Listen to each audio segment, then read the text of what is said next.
Liverpool's midfield, because he said, "Well, I will only come to you, which is Liverpool, if I get to play number 10." And then Arsene Wenger's got his own, ideas about that. But we wish him luck, don't we? We Of wish him course. luck in all he Yeah. does. We wish that he improves, and because it doesn't look like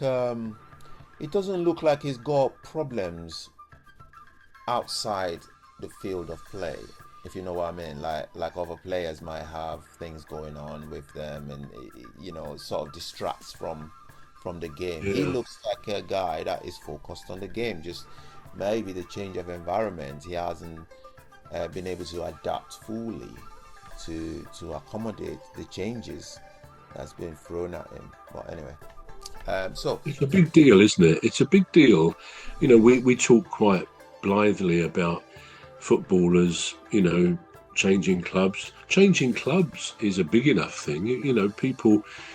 People at work, if they changed their job, a place of work, their job, it can be a time of stress, quite significant stress.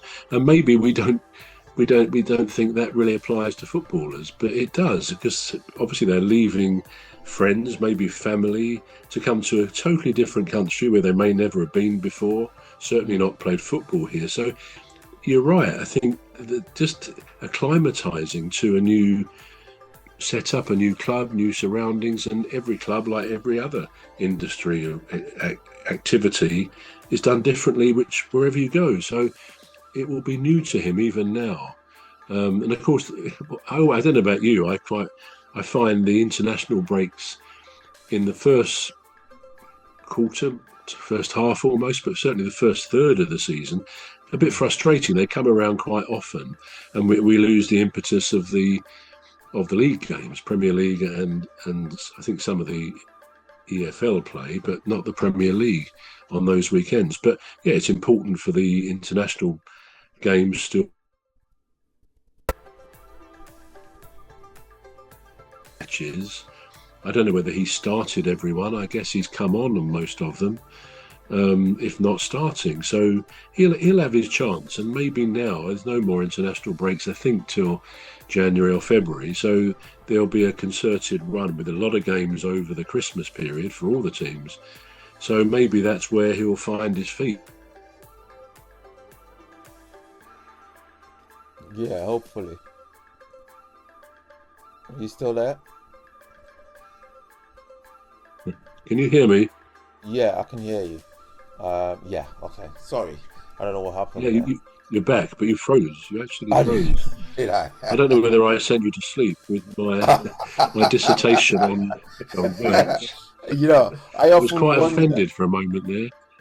I often wonder Thought it what nodded face. off. I often wonder what face you leave when you froze. That's how you looked. I hate to say it, but you looked bored. You know what I was saying? No, you didn't really. Right. Okay. So we're gonna move to our really one of our most favorite goal scorers for England, Harry Kane. Now, there was something that he said. I think he gave an interview to the Mirror, and he said, "I could score 100 goals this season, but if I don't win the Champions League or World Cup, then you're probably not going to win the Ballon d'Or this year." It's the same with Haaland, and it's the same with any player. You have to be winning major trophies.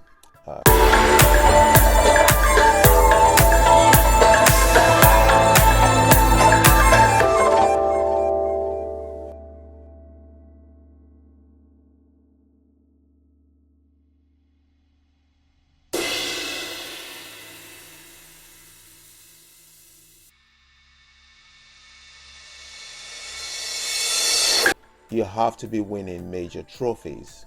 I'm going to just see what's going on with my internet. Can you hear me? I can hear you, Cuz, but you've gone. You can't see You're me. not there. Yeah. You've gone blurred. Yeah, let me just see what's going on there. I think the um But I can still hear you anyway.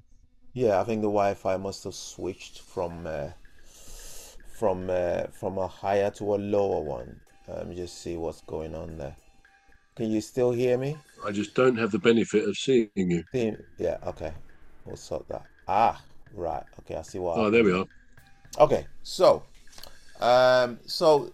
there's Harry Kane just saying, if he doesn't win the Champions League for Borussia Dortmund, isn't it?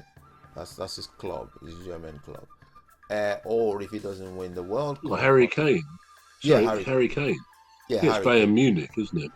Bayern Oh, Munich. that's it. Yeah, Bayern Munich, not Borussia Dortmund. Bayern Munich. Yeah. If he doesn't win the Champions League for Bayern Munich, and he doesn't win the World Cup, because it was being asked about the Ballon d'Or, chances of him winning the Ballon d'Or for next year, I think. And he says, people are probably gonna say um, he's not gonna win the Ballon d'Or because he hasn't won the Champions League and probably hasn't won the World Cup. Now he's saying it's the same with Haaland, and it's the same with any other players. You have to be winning those major trophies.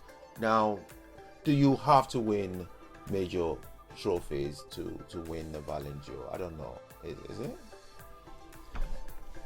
I would say no, on the grounds without knowing all the past winners.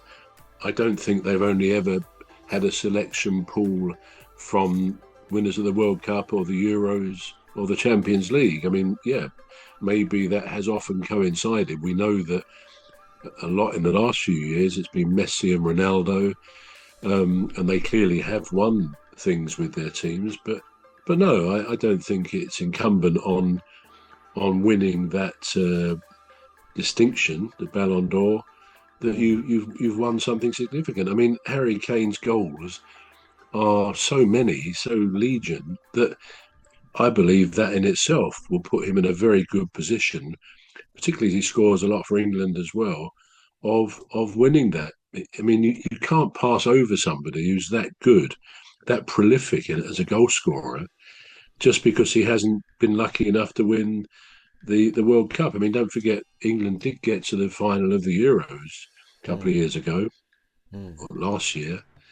So, that is an achievement in itself. And again, his goals helped England to get.